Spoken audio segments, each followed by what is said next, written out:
je m'appelle Benjamin Pommier, j'ai 21 ans et je travaille à Emphasis Wide et je suis à l'école de Sup de Vinci dans le cursus de développement en Master 1. Globalement, on va avoir 3 semaines d'entreprise pour 1 semaine école. Pour des personnes qui se professionnalisent comme les masters, c'est important d'être davantage en entreprise et donc on a cet équilibre de leur apporter des savoirs au fur et à mesure de l'année, mais en même temps qu'ils aient une pratique entreprise importante.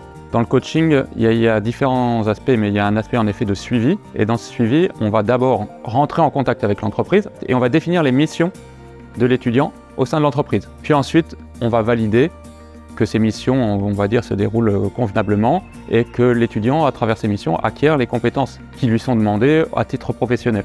Les compétences que je gagne à l'école en termes de soft skills à l'entreprise, donc déjà rien de le fait de parler en public, par exemple on a vu la gestion de crise et les trucs comme ça, je sais que c'est pas forcément ce que je vais pouvoir faire tout de suite en tant qu'alternant, mais plus tard ça pourra peut-être me servir. Et pour ce qui est des matières plus hard skills, certes on a un langage indépendant, même si le langage change, c'est la même façon d'écrire et la même façon de programmer. On va avoir des différences sur un if, sur un else, mais c'est toujours la même façon de programmer, la façon de penser. Nous, Emphasis Wide, on est un éditeur de logiciels, donc on développe un logiciel pour les assurances. Donc comme c'est très vaste, on a un logiciel qui est configurable pour s'adapter à chacun de nos clients et à chacune des lignes métiers.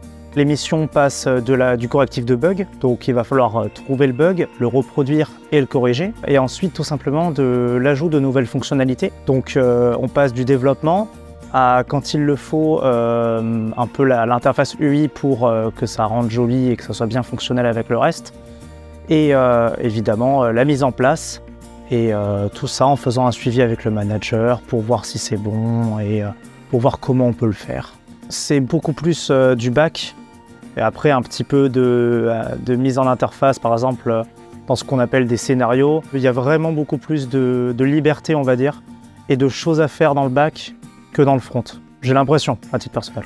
C'est arrivé plusieurs fois qu'il passe à réflexion. Quand on voit un sujet, il me dit « Ah oui, ça on a déjà parlé à l'école il n'y a pas très longtemps, c'est marrant de le revoir en pratique, de le repratiquer maintenant. » Ensuite, c'est vrai que c'est souvent sur des sujets un peu de gestion de projet, de gestion de crise, des sujets comme ça. On veut sortir d'abord des professionnels de l'informatique et non pas uniquement des développeurs. C'est pour ça qu'on leur apporte cette connaissance globale du management DSI à côté de tous les aspects dev. Ensuite, on veut avoir des développeurs percutants et innovants. C'est pour ça qu'on essaye de leur faire découvrir les nouveaux aspects du développement, les tendances qu'on pense importantes.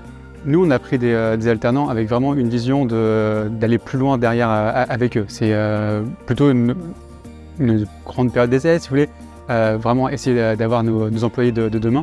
Pour moi, le master en alternance, c'était vraiment une option que je voulais faire parce que ça me permettait de faire 2-3 choses. Déjà, de gagner du bagage pour le CV, tout simplement. C'est toujours bien de sortir d'un Bac+5 avec 2 ans d'expérience. Et tout simplement, si jamais ils veulent me reprendre, ça me fait déjà une porte de sortie après le master.